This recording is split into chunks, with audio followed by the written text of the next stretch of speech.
voyons pourquoi la perception du bon niveau d'équilibre entre capital et crédit est aujourd'hui dangereusement distordue, une fois de plus, par des dispositions étatiques de diverses natures. Cela va nous obliger à un petit détour, aussi simple que possible, par un sujet un peu ardu, la comptabilité des entreprises. Les bases du bilan d'une entreprise pour ceux qui n'ont jamais fait de comptabilité, les bienheureux, voici une présentation ultra simplifiée d'un bilan d'entreprise. Le bilan est le document comptable qui indique, à un instant T, quelle est la situation du patrimoine de l'entreprise. Cette situation se caractérise par d'un côté des ressources financières, généralement appelées passifs, mais je m'en tiendrai au terme de ressources financières, plus intuitif, de l'autre côté des usages qui en sont faits, appelés actifs, terme retenu pour la suite, ou emploi. Si les ressources financières sont inférieures aux actifs, alors la différence est ajoutée aux ressources, c'est le bénéfice. Le bénéfice traduit le fait qu'avec un certain niveau de ressources financières au départ, vous avez créé un actif de valeur supérieure. Mais si les ressources financières sont supérieures à l'actif, cela veut dire qu'elles ont été mal employées par l'entreprise, qui est alors déficitaire. Un déficit égal à la différence est inscrit à l'actif de l'entreprise. Il résulte de cette convention que les ressources financières d'une entreprise plus son bénéfice, ou moins son déficit, sont toujours égales à la valeur des actifs à un instant T. La question qui se pose est donc de savoir si l'entreprise, pour financer son activité, a intérêt à se reposer uniquement sur du capital, ou au contraire à compléter ses ressources par du crédit, et jusqu'à quelle proportion. Or, le crédit et le capital sont deux ressources financières de nature différente. Différence de nature et de rémunération entre crédit et capital. Ces deux ressources nécessitent une rémunération. Le crédit est rémunéré sous forme d'un intérêt, fixé par contrat, exprimé en pourcentage annuel de la somme empruntée. Le capital sera rémunéré sous forme de dividendes, que l'entreprise versera en fonction de ce qu'elle aura gagné. Les mauvaises années, le dividende peut être nul. Les bonnes années, il augmentera plus vite. Surtout, le crédit est remboursable, alors que, dans le cas général, le capital ne l'est pas. Cela veut dire que le prêteur, celui qui fournit le crédit, est à peu près sûr de revoir son argent si l'entreprise ne fait pas faillite. Alors que l'investisseur peut voir, si l'entreprise fait de mauvaises affaires, le cours de ses actions chuter, voire perdre son capital. En contrepartie, l'actionnaire peut espérer revendre ses parts avec une plus-value élevée si l'entreprise se montre capable de créer beaucoup de valeur. En outre, il est propriétaire de l'entreprise et associé au risque qu'elle prend, il peut donc participer aux décisions stratégiques qui rythment la vie de l'entreprise, alors que le créancier, sauf faillite, ne le peut pas. L'actionnaire court plus de risques. Il attend donc une rémunération plus élevée de son capital. Cette rémunération est à la fois constituée du dividende et de la plus-value latente de son investissement, plus-value qui deviendra réelle lorsqu'il aura revendu ses titres, s'il y parvient. Au contraire, le prêteur court un risque moins élevé. Il réclamera donc une rémunération de son argent plus faible. Cette rémunération sera égale à celle qu'il aurait réclamée au plus sûr de tous les emprunteurs, augmentée d'une prime de risque,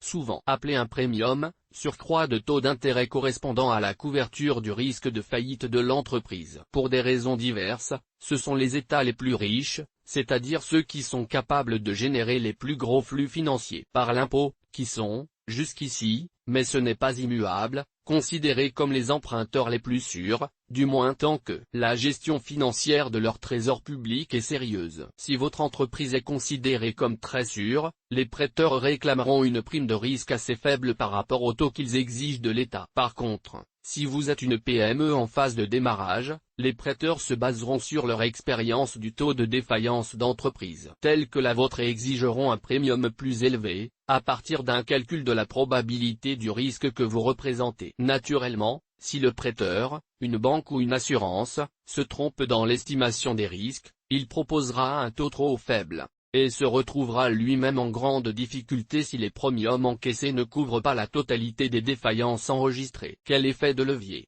La capacité d'une entreprise à gagner de l'argent est directement liée à la quantité et la qualité de ses actifs, quantité et qualité des usines, des marques et des savoir-faire, des brevets. Accumuler ces actifs demande donc de fortes ressources. Donc, plus vous augmentez vos ressources, plus vous augmentez votre capacité de gagner de l'argent plus tard. Naturellement, vous pouvez augmenter vos ressources de 3 manières, en thésaurisant une partie de vos bénéfices, qui sont alors incorporés aux capitaux propres les années suivantes, ou en ouvrant votre capital à de nouveaux investisseurs, ce qui signifie diluer votre propre part, ou enfin, aller l'emprunter, en général à votre banque. Plus vous aurez recours au crédit, et plus vous aurez la possibilité d'augmenter vos ressources, et donc votre capacité à créer des actifs de valeur. Or, la rémunération du crédit est moins élevée que celle du capital, il est donc tentant de croire que les entreprises ont intérêt à privilégier le crédit sur le capital. En poussant la logique jusqu'au bout, une entreprise opérant avec quelques pourcents de fonds propres et plus de 80% de fonds empruntés aurait une rentabilité de ses fonds propres maximale. De tels chiffres se rencontrent parfois dans la banque. Fort heureusement, les entreprises non financières ont des ratios de dette sur fonds propres beaucoup plus raisonnables. Généralement, les fonds propres d'une entreprise saine représentent plus de 50% de ses ressources. On lit donc souvent que le crédit opère un effet de levier permettant de démultiplier la rentabilité du capital. Nous verrons que cette affirmation doit être fortement nuancée. Mais patience.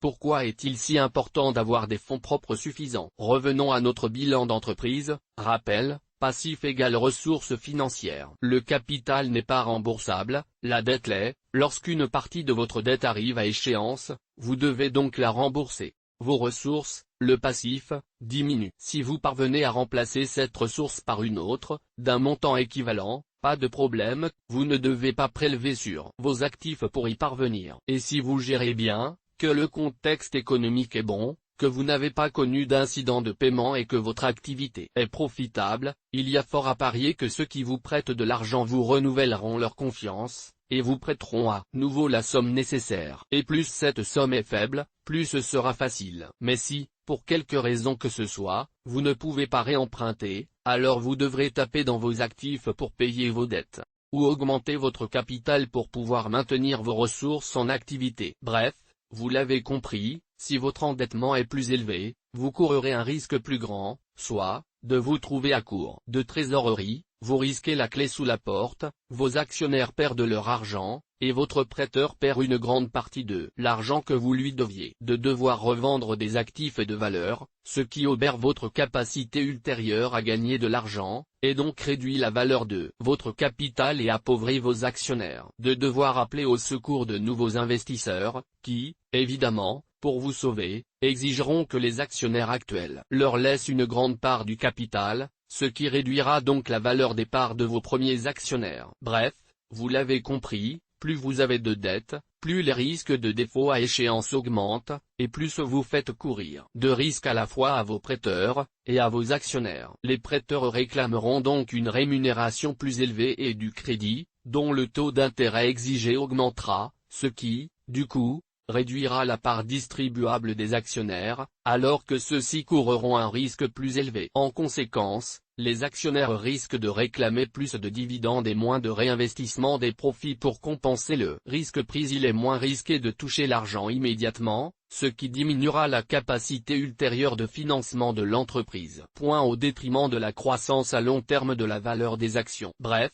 si, vu du côté de ceux qui amènent des ressources, l'investissement en capital est plus risqué que l'investissement en crédit, la relation au risque est inverse vue du chef d'entreprise, celui-ci augmente son risque lorsqu'il augmente sa dette. Tout l'art du manager consiste donc à déterminer le bon niveau d'effet de levier, quel est le bon niveau d'emprunt pour augmenter la rentabilité du capital, et quel est le niveau d'endettement à ne pas dépasser pour ne pas se retrouver en cessation de paiement. Or, malheureusement, une fois de plus, le calcul est influencé par l'État, et ce dans pratiquement tous les pays du monde, et de deux façons. La première distorsion, permanente, est la structure fiscale appliquée aux gains des entreprises. La seconde, plus conjoncturelle, est liée à certaines politiques de certaines banques centrales, à certains moments. Cet article s'en tiendra aux questions fiscales. Les questions liées aux banques centrales, bien qu'importantes, seront approfondies dans des publications ultérieures. Dans un monde sans taxes, le recours au levier n'aurait aucun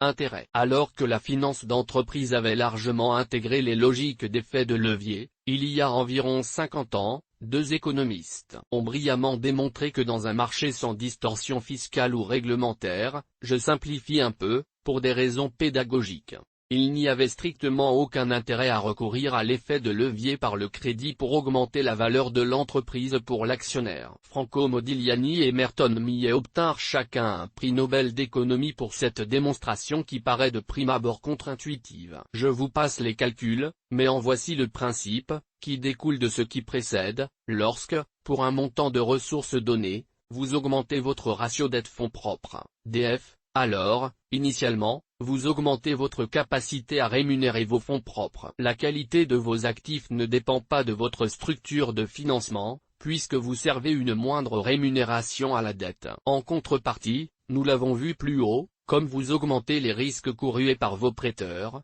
et par vos actionnaires, le taux exigé par vos créditeurs va augmenter, et la rémunération immédiate du capital exigé par vos actionnaires va augmenter aussi. Il en résulte que le coût de vos ressources augmente globalement. Millet et Modigliani ont montré que dans un marché des capitaux parfait, c'est-à-dire sans taxes, sans loi influant sur les choix des uns et des autres, et en toute transparence d'information entre prêteurs et débiteurs, alors la hausse de la prime de risque annulait les bénéfices de l'effet de levier. Par conséquent, dans un tel marché parfait, il n'y aurait aucun intérêt, sans jeu de mots, à avoir recours au crédit pour augmenter la valeur de son capital investi. Dans le monde réel, les distorsions opérées par l'État avantagent le crédit. Mais alors, pourquoi est-il à ce point fait appel au crédit par les entreprises, et plus encore par les banques? Parce que le marché n'est jamais parfait, pour sûr. Mais qu'est-ce qui conduit à son imperfection? Certes, l'une des réponses pourrait être que les investisseurs prêts à prendre des risques en capital n'ont pas les poches infiniment profondes,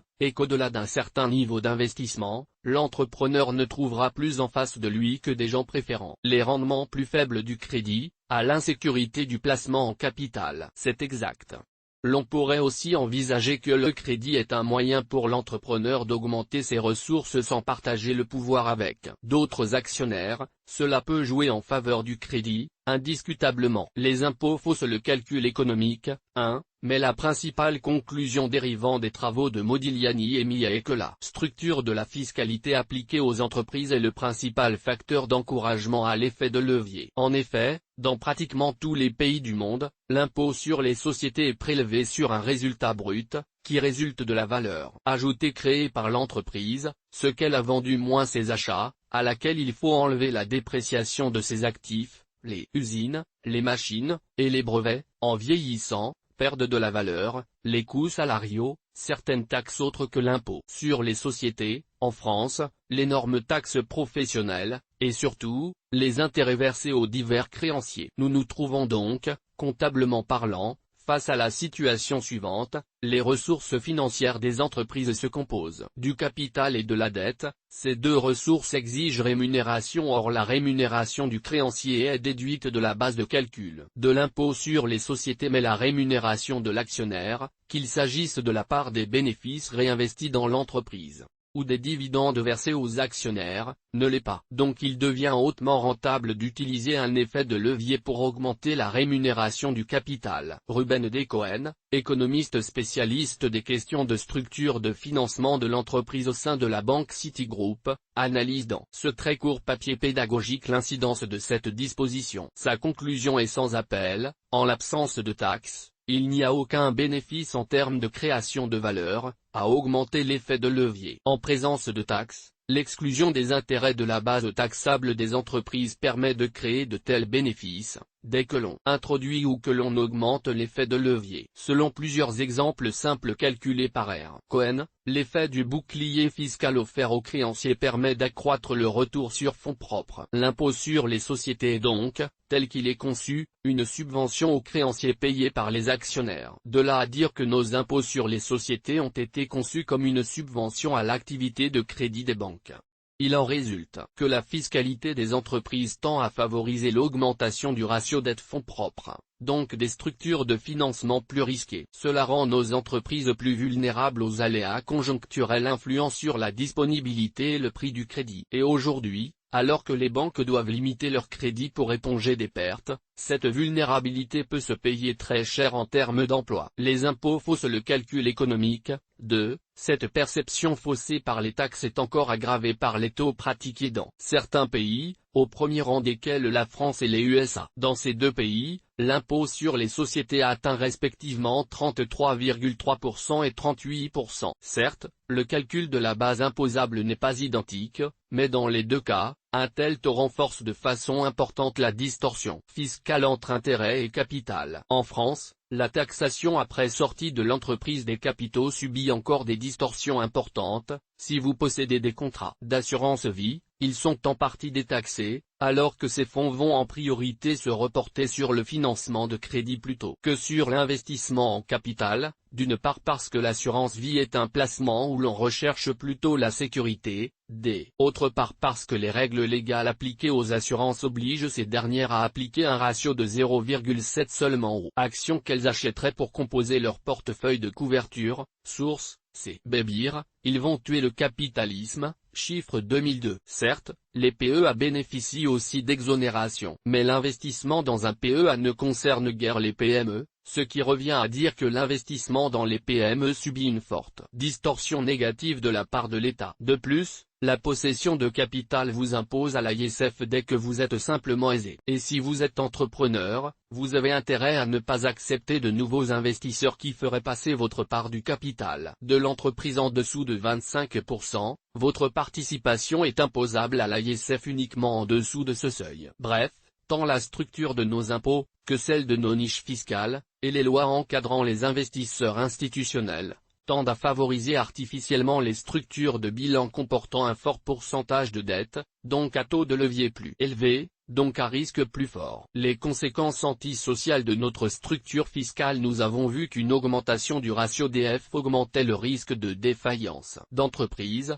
entraînant une hausse des taux demandés par les prêteurs, et une hausse du rendement des fonds propres demandés par les actionnaires. Cette dernière exigence est souvent dépeinte par les adversaires du marché libre comme une contrainte antisociale forte pesant sur les salariés. Loin de moi l'idée de dénier aux actionnaires le droit de mettre la pression sur le management de l'entreprise pour augmenter l'efficacité du capital investi. Mais il va de soi que plus l'exigence de rendement est élevée, plus les managers sont contraints de rechercher rapidement les coûts les plus bas, et plus brutales sont les adaptations, ce qui met plus de gens en difficulté que des transitions plus douces. La contrainte fiscale pesant sur les entreprises pousse donc les emplois existants vers plus d'instabilité. Si l'on considère que la recherche de l'efficacité économique ne doit pas se faire en plongeant sans filet les plus malchanceux dans des torrents de difficultés dont ils peineront à se sortir, alors force est de reconnaître que la fiscalité appliquée sur les entreprises, prétendument instrument de justice sociale, se révèle là encore socialement parlant contre-productive. Ce serait peu grave si en contrepartie,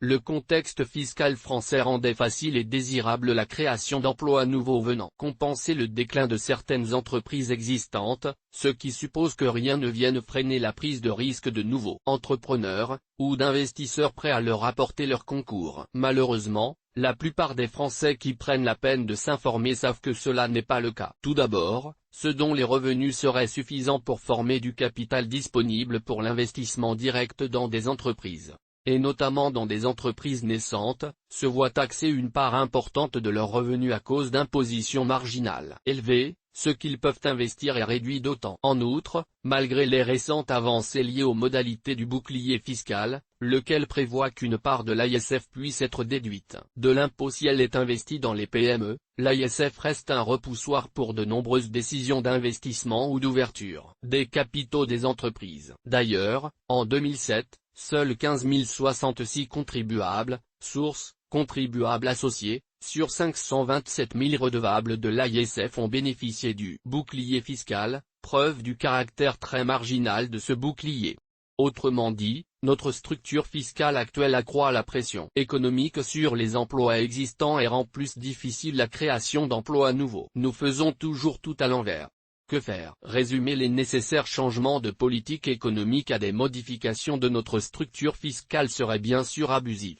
Mais il n'en reste pas moins que la façon dont nous taxons le capital de nos jours en France est contre-productive, en ce sens qu'elle tend à réduire la formation de capital, donc notre richesse à terme. En ce qui concerne les entreprises non financières, j'ai déjà par le passé esquissé ce que pourraient être les grands principes d'une réforme fiscale majeure, en France tout du moins. L'impôt sur les sociétés représentait en 2007 environ 52 MDS euros, et la taxe professionnelle 24 MDS euros, soit 76 MDS au total. En contrepartie, les aides aux entreprises représentaient 65 MDS. Certes, ce montant additionne joyeusement des subventions et des carottes fiscales, des aides aux entreprises publiques et des aides aux privés. Mais si l'on admet qu'une part raisonnable de ces aides puisse être supprimée, par exemple, la moitié, sans autre difficulté que des réactions de mécontentement de certains lobbies, alors il serait possible de changer l'équation actuelle, 76 MDS d'impôts, 65 MDS d'aide, en environ 45 MDS d'impôts et 33 MDS d'aide, ce qui permettrait de réduire l'IS tout en supprimant cette plaie que constitue la taxe professionnelle. Naturellement, un courage politique encore plus grand pourrait encore réduire la charge sur les entreprises. Vous me direz que c'est juste un transfert comptable,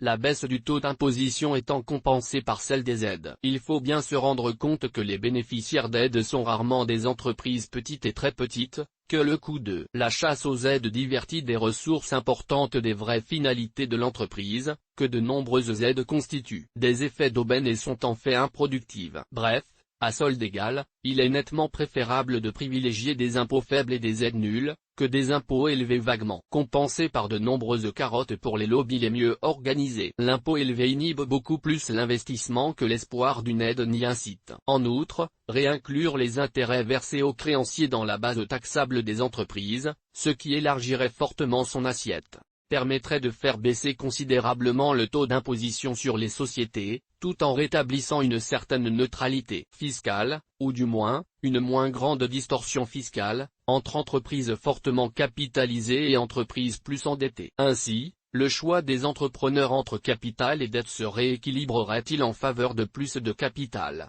sous réserve que la fiscalité en aval de l'entreprise n'amène pas d'autres distorsions, telles que celles produites par l'AISF. La réintégration des intérêts dans la base taxable de l'entreprise est défendue entre autres par Robert Hall et Alvin Rabushka, les premiers défenseurs des flat tax modernes. Pour cela, il conviendrait que tant le capital que les intérêts, taxés à la source dans l'entreprise, ne fassent l'objet d'aucune nouvelle taxation, ni d'aucune niche fiscale, en sortie. À défaut, puisqu'aujourd'hui la CSG est prélevée sur tous les flux, qu'elle reste identique quel que soit le type de placement considéré. Et surtout, qu'elle n'augmente pas.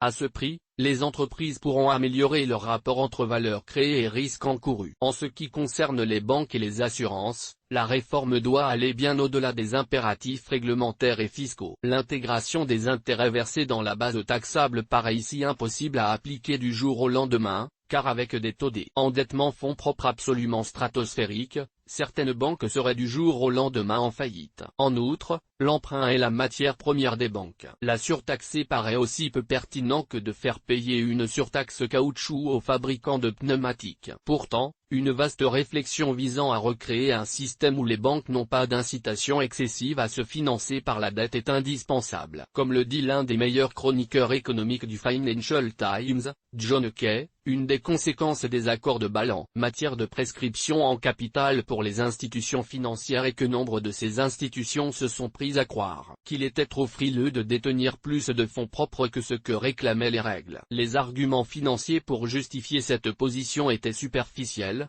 les surplus de capital réduisent le retour sur investissement des actionnaires.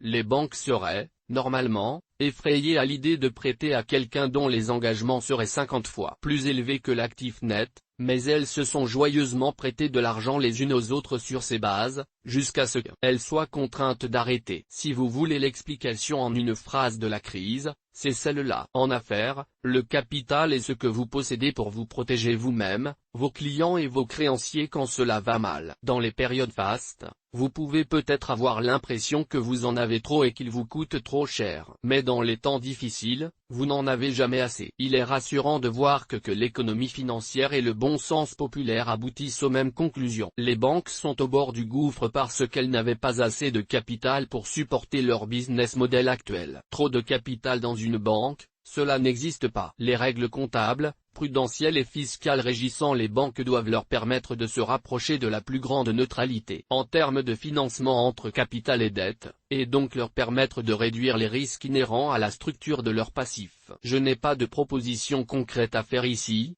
faute de connaissances fines des spécificités de la fiscalité bancaire. Mais je ne doute pas que d'autres aient réfléchi à la question et envisagé des solutions élégantes à ces problèmes. La difficile question des banques centrales. En outre, il apparaît que les incitations bancaires favorisant la ressource financière, crédit sur la ressource capitale, proviennent également, à certains moments, de la manipulation des taux à laquelle se livrent les banques centrales, qui ont ces dernières années, au vu des bulles d'actifs qui se sont formées, eu tendance à pratiquer des taux trop faibles par rapport au risque réel de malinvestissement, et donc de correction à la baisse des cours de l'immobilier, ou des matières premières, ou d'autres valeurs. Pour une banque centrale aussi, un taux de base doit couvrir le risque du non-remboursement des lignes de crédit ouvertes. Si le premium exigé par la banque centrale est trop faible et ne reflète pas le risque réel qu'elle prend en ouvrant du crédit aux banques, alors elle fausse toute la perception des risques associés au crédit de l'ensemble de la chaîne des institutions financières. Mais, bien que cette hypothèse apparaisse raisonnable et soit exprimée par d'autres, je n'en ai pas trouvé de confirmation solidement étayée empiriquement. Pour l'ensemble de ces raisons, les évolutions du système bancaire ne pourront pas n'être que fiscales. Mais il ne serait pas inutile de commencer par là,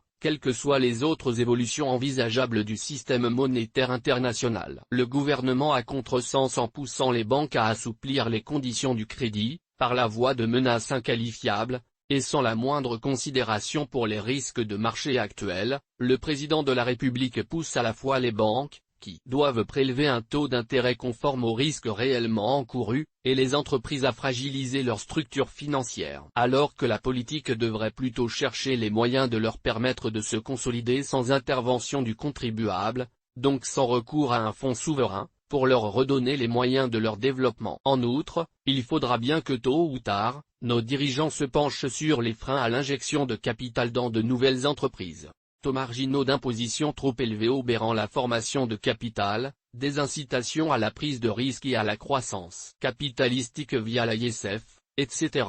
Notons d'ailleurs que si, à court terme, des mesures favorisant le recours au capital par les entreprises sont susceptibles de réduire la demande de crédit, à plus long terme, elles seront favorables à l'activité bancaire, avec plus de capital. En période faste, le recours à l'emprunt n'est que plus aisé. Soutenir artificiellement le crédit ne fera que retarder la chute d'entreprises de toute façon trop faibles en trésorerie par rapport à leur niveau d'endettement. Autant admettre la crise à venir comme un fait acquis et donner à notre économie la chance de bâtir une croissance plus saine, fondée à la fois sur les entreprises qui auront résisté à la tourmente actuelle et sur de nouvelles entreprises qui amèneront des innovations profitables à tous, grâce à des politiques fiscales favorisant une saine accumulation de capital, seule vraie source d'enrichissement durable de l'ensemble de la société. Vincent Bénard.